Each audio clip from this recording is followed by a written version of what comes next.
política dos Estados Unidos deve ser a de apoiar os povos livres que se encontram a desenvolver ações de resistência contra as tentativas de subjugação lançadas por minorias armadas e apoiadas por pressões externas.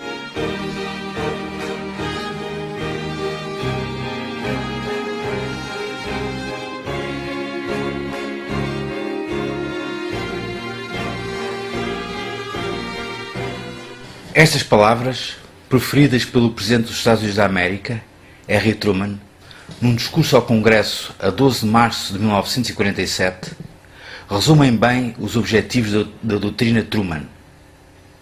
A quem é que o Presidente americano se refere quando fala em minorias armadas apoiadas por pressões externas? Refere-se a todas as organizações, nomeadamente os partidos comunistas, que em toda a Europa do Leste tinham tomado o poder, apoiadas pelo exército da URSS, o Exército Vermelho. Refere-se também à guerra civil que, naquele preciso momento, se desenrolava na Grécia e em que os comunistas gregos pareciam levar vantagem. Aos olhos dos líderes americanos e europeus, todo o continente estava em risco de ficar sob domínio comunista e era preciso impedir que tal acontecesse. O que explica esta percepção foi o facto da aliança das potências ocidentais com a União Soviética ter dado lugar à desconfiança. Por que então esta desconfiança? Era que o avanço do Exército Vermelho durante a Segunda Guerra Mundial tinha permitido à União Soviética ocupar todo o leste europeu.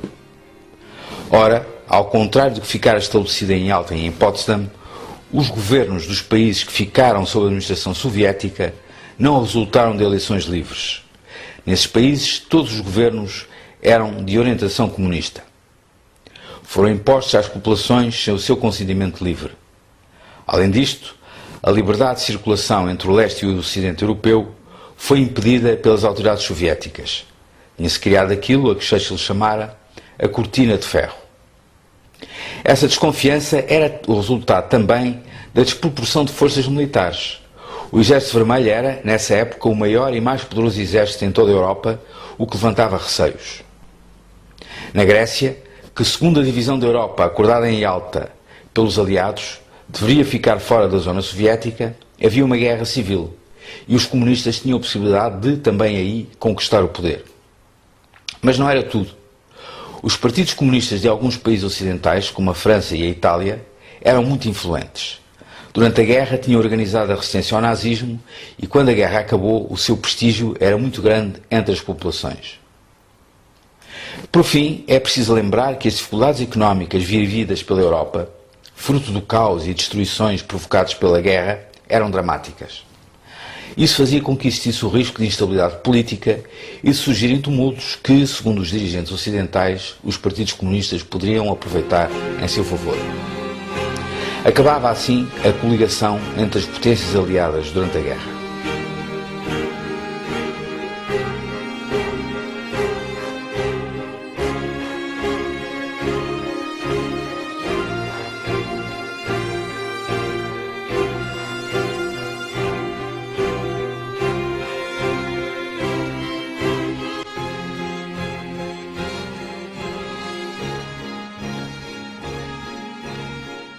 Esta desconfiança deu origem, por parte dos países ocidentais, a um conjunto de medidas de contraposição à influência soviética e comunista na Europa e no mundo.